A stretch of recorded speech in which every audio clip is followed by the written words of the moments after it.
सन 1916 America का एक छोटा सा शहर एरविन, टेनेसी। हवा में धूल थी और लोगों में उत्साह।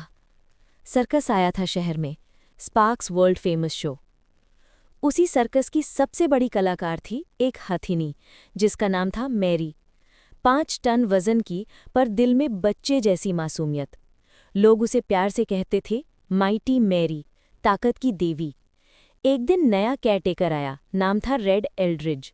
वो मैरी के साथ पहली बार काम कर रहा था, पर अफसोस न उसे जानवरों की समझ थी न दया।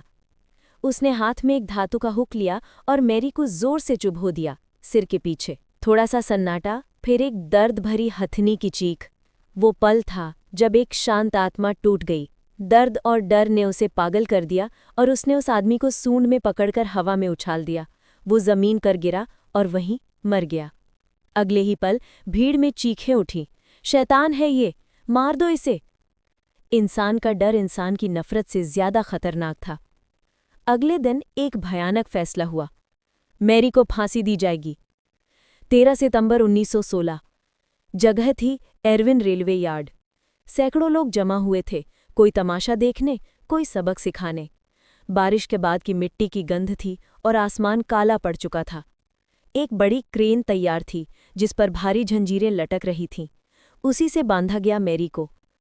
जैसे ही जंजीर खिंची, उसकी सूंड उठी, जैसे किसी से आखिरी बार माफी मांग रही हो। एक गहरी, लंबी आवाज निकली उसके गले से, ऐसी आवाज जो इंसान के दिलों तक पहुंचनी चाहिए थी, पर भीड़ हंस रही थी। क्रेन ने रस्सी ऊपर उठाई, उसका शरीर हवा में झूल गया और कुछ सेकंड में उसकी आवाज हमेशा के लिए खामोश हो गई। सन्नाटा, सिर्फ बारिश की आवाज़ें बचती हैं। बाद में जब लोग चले गए, उस मैदान में बस मिट्टी, बारिश और खून की गंध थी। पर एक रेलवे मजदूर ने बाद में कहा था कि रात में मैंने देखा धुंध में एक सूंड हिल रही थी, जैसे कोई अब भी पूछ रहा हो कि मैंने क्या गुनाह किया था। उस दिन इंसान ने एक जानवर को नहीं मारा था, इंसानियत को फांसी दी थी। और आज 100 साल बाद भी जब कोई सर्कस में जानवरों पर हंसता है, कहीं न कहीं उस हंसी के नीचे मैरी की चीख अब भी गूंजती है। ये कहानी 100% सच्ची है। मैरी द एलिफेंट की असली ऐतिहासिक घटना। वो दिन आज भी दस्तावेजों और अखबारों में दर्ज है। एरविन, टेनेसी, 13 सितंबर 1916।